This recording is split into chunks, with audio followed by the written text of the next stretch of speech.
Wowee, what a night of football, Jay. Evening, mate.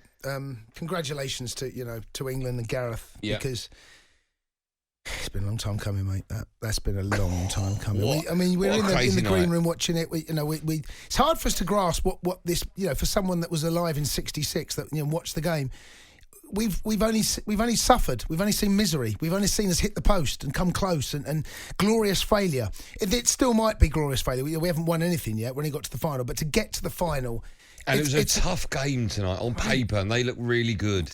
Towards the end of the night, when Gareth was making those substitutions, and he was brilliant, by the way. Gareth Southgate, tactically, he was just made some tough calls, didn't he? He made some really tough calls. Taking off Saka, putting Grealish on, then taking Grealish.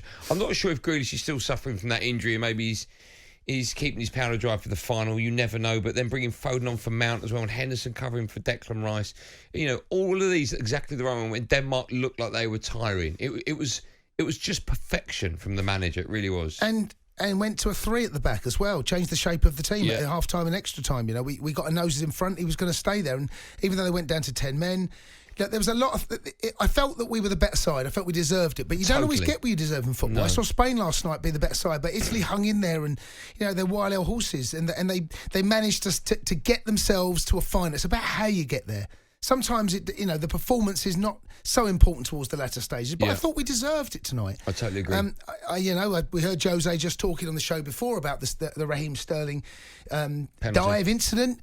I couldn't give 2 hoots, mate. No, not me. Because I've seen the likes of Diego Simeone dive when he's been flicked by David Beckham and fall down and get David Beckham sent off, right? Okay, Beckham was a silly boy for doing it. Do you know what? Don't dangle your foot out. Don't give the referee a decision to make, and Sterling won't dive.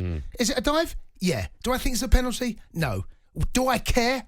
Not one bit. No. Couldn't care less. And the dark arts of football is something that I've been very critical of England not having enough of in major tournaments, about finding a way to manipulate a decision from the referee. The Italians are brilliant at it. The Spanish have done it for years. The Argentinians, the Brazilians, the Uruguayans.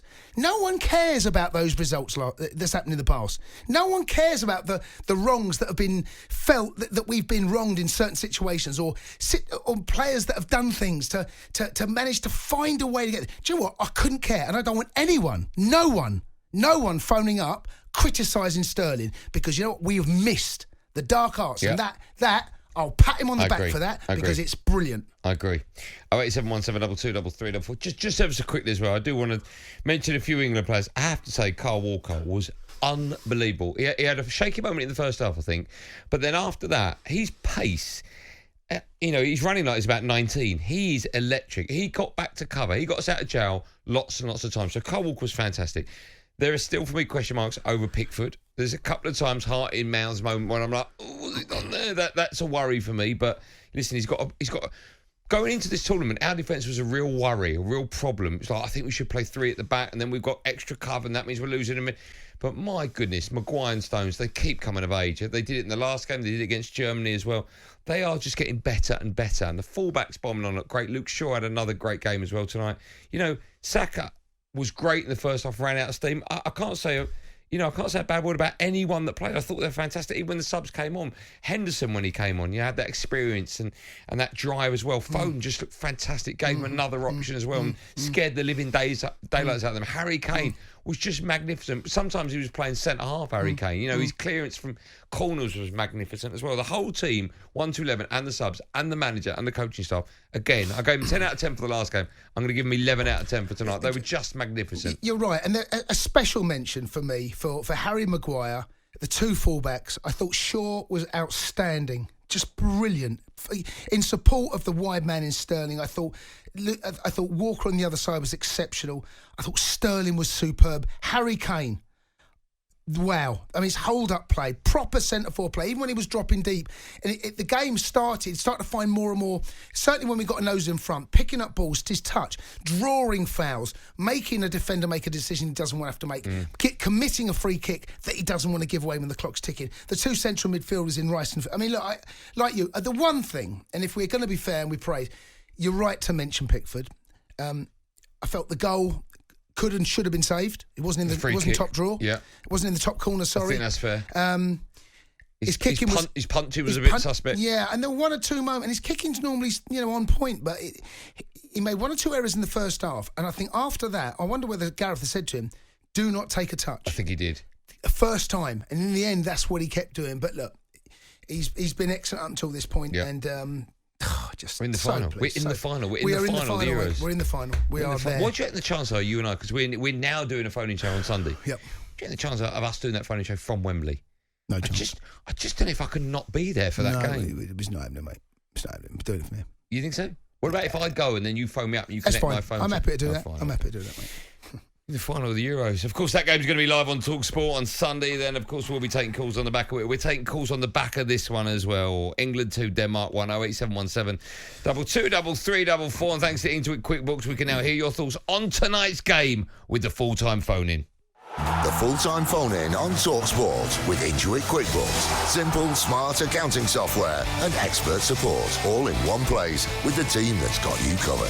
Intuit QuickBooks, helping you take care of business. 08717 22344. If you joined us, obviously we're later tonight for obvious reasons. We came on just after 11. Had you been listening there, you would have heard Faker Others, talkSPORT's England correspondent, having a chat with Gareth Southgate, the England manager, in about 4 minutes' time. We'll get the players. They'll be coming through.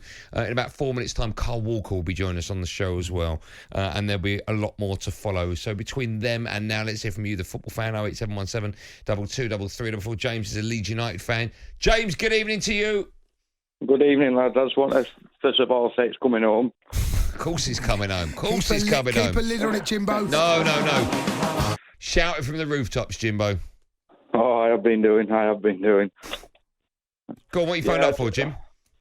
I just want to start off by saying, everybody can drop this, Gareth Southgate stuff and, what a man. If anybody deserves it, it's him. From the 96, and I don't know if you saw that interview, where he got emotional and somebody asked him, and yeah, just brilliant. Yeah, you sound quite emotional, James. Are you all right? Yourself, mate. Sorry again, sorry. Are you okay? You sound quite emotional yourself. Oh, of course I am, yeah, of course I am. That's it. That's it. You're lost for words, Jimbo, aren't you? Oh, of course I am, yeah. Yeah, you're going to be devastated that Phillips is going to leave Leeds, aren't you? He's going to go to a big club. Leeds are a big club. I'm only joking. Jim, thanks for your call. Usually I'd say sleep well, but I'm guessing no one's going to sleep well tonight. The adrenaline is going to be pumping through everyone's. Do you want to hear from someone that's going to be negative or not? I'm just wondering whether to put George the Aston Villa. No, I don't think we should put him on yet. I don't think we should put him on yet. I think we should hear people telling us just about how amazing England are. Hello, Mike, the Liverpool fan. Hey, boys, can you hear me? Loud and clear, Mikey, Mikey, boy. Off baby. you go. Okay, first things first, it's coming home, isn't it? Of course it's coming home. Big time. Oh, my gosh. Happy days, right. Well, let me say something controversial now for you guys. Obviously, Henderson's been coming on second half to sort of wrap things up. Do you think he might start in a cup final? No, I don't. And Henderson's role in this squad, he can't. Who's he drop? Well, I mean, why would you drop anyone? Well, no, Rice or Phillips. I mean, Phillips. Why are you changing this team, Mike? We're in the final. No, I know, but I'm just thinking cup final experience. Yeah, but see, I think it's this is not club football. This is different. This is about getting a result on the day. And this is knockout football now.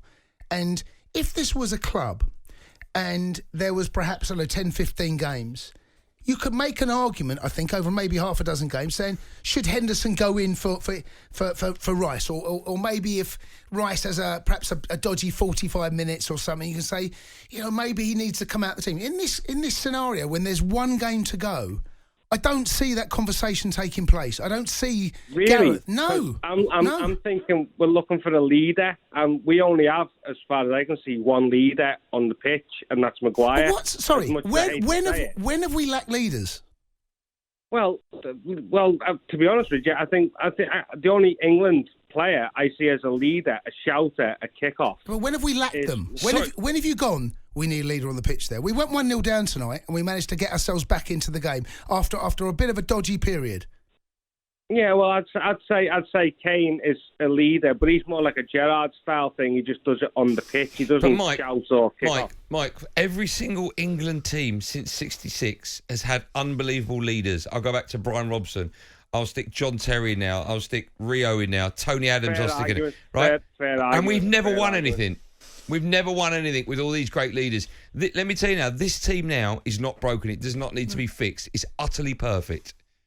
Okay, I wouldn't even argue with that after today's performance. But would you still maybe, if we were in front of Italy on Sunday, maybe. would you bring them on then? I don't. That's it. See, that's what I mean. You're looking, and this is the problem. I think football fans have got to park their club bias here. Yeah, totally. This is not about 11 players.